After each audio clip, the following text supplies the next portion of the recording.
Hello bachon, let's read the question. The question says the reaction 2NO gas plus Br2 gas is giving 2NOBr gas obeys the following mechanism. In this, NOBr2 gas is reacting with NO gas at slow speed and giving 2NOBr gas. Suggest the rate expression. So let's check the key concept of the question. The key concept of the question is, suppose a reaction is like this, A plus B giving products.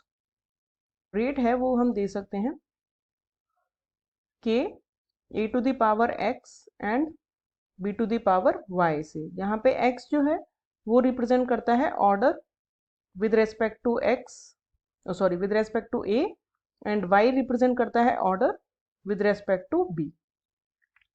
तो अगर ये step single step में होती है तो x और Y की value 1 होगी, लेकिन अगर ये मल्टीपल स्टेप्स में होती है, रिएक्शन डायरेक्टली नहीं होती है, वैसे हम रिएक्शन को देख के रेट एक्सप्रेशन नहीं शो कर सकते हैं। रेट का जो एक्सप्रेशन होता है एक्चुअल या रेट लॉ जो होता है वो हमेशा एक्सपेरिमेंटल क्वांटिटी होती है, यानी कि एक्सपेरिमेंट पे देख के हमें डिसाइड करना होता है रेट लॉ को।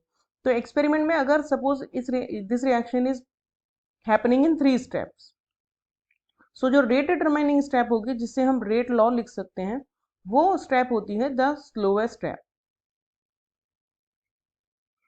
तो यानी कि जो स्लोएस्ट स्टेप होगी रिएक्शन की या स्लो स्टेप होगी, उस रिएक्शन को हम बोलते हैं रेट डिटरमाइनिंग, और उसमें जितने मॉलिक्यूल्स पार्टिसिपेट कर रहे होते हैं वही उसका ऑर्डर होता है रिएक्शन का।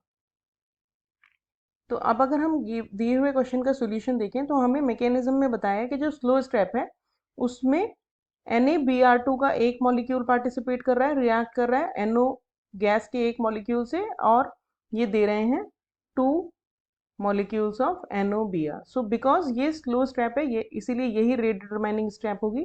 तो रेट हमारे रिएक्शन की जो हो जाएगी वो हो जाएगी K, that means rate constant, NOBr2 and NO का कॉन्सेंट्रेशन। यहाँ पे दोनों की पावर 1 ही होगी, यानी टोटल ऑर्डर जो रिएक्शन का होगा वो होगा 1 with respect to NOBr and 1 with respect to NO, यानी टोटल ऑर्डर होगा 2। So this is our rate expression for the given mechanism. So hope you understood the solution well. Thank you.